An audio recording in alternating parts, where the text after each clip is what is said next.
नमस्कार दोस्तों, दुर्गा जी की 9वीं शक्ति का नाम सिद्धिदात्री है। ये सभी प्रकार की सिद्धियों को देने वाली हैं। नवरात्र पूजन के 9वें दिन इनकी उपासना की जाती है। इस दिन शास्त्रीय विधि विधान और पूर्ण निष्ठा के साथ साधना करने वाले साधक को सभी सिद्धियों की प्राप्ति हो जाती है। सृष्टि में कुछ भी उसके लिए अगम्य नहीं रह जाता है। ब्रह्मांड पर पूर्ण विजय प्राप्त करने की सामर्थ्य उसमें आ जाती है।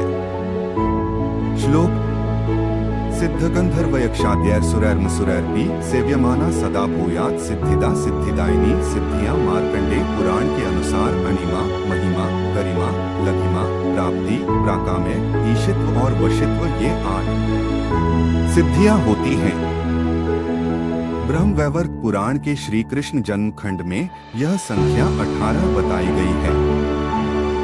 इनके नाम इस प्रकार हैं। मां सिद्धिदात्री भक्तों और साधकों को ये सभी सिद्धियां प्रदान करने में समर्थ हैं।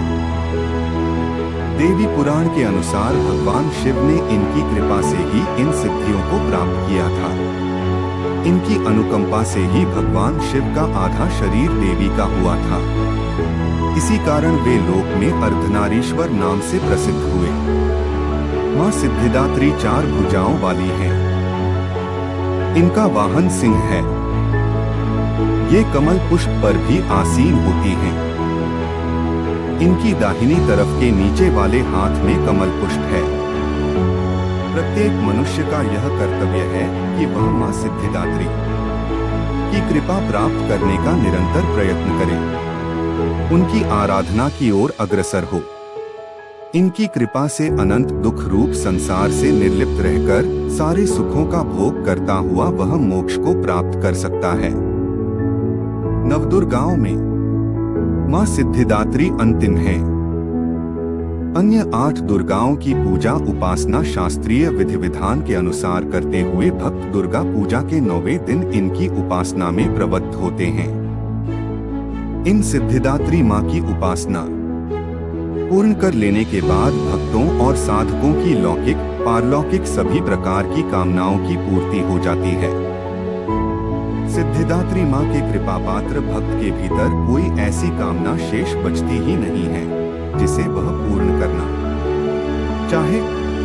वह सभी सांसारिक इच्छाओं, आवश्यकताओं और स्पृहाओं से ऊपर उठकर मानसिक रूप से मां भगवती के दिव्य लोकों में विचरण करता हुआ उनके कृपारस पीयूष का निरंतर पान करता हुआ विश्व भोग शून्य हो जाता है।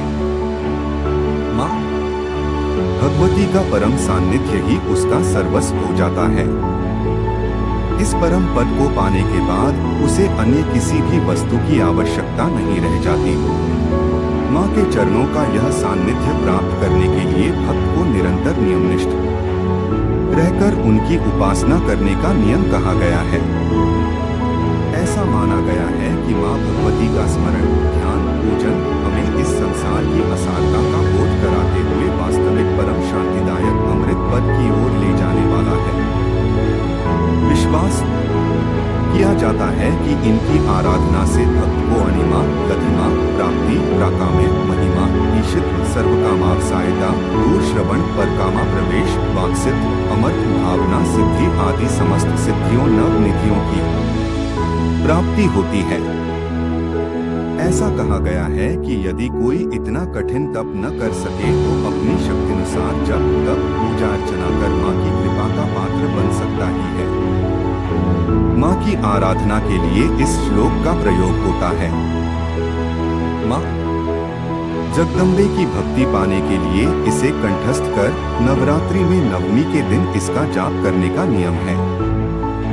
स्तुति या देवी सर्वभूतेषु मां सिद्धिदात्री रूपेण संस्थिता। नमस्तस्यै नमस्तस्यै नमस्तस्यै नमो नमः। अर्थ, हे मां सर्वत्र विराजमान और मां सिद्धिदात्री के रूप में प्रसिद्ध हम्बे, आपको मेरा बार बार प्रणाम है, या मैं आपको बारंबार प्रणाम करता हूँ। हे मां मुझे अपनी कृपा का पात्र बनाओ। दोस्तों लाइक करें।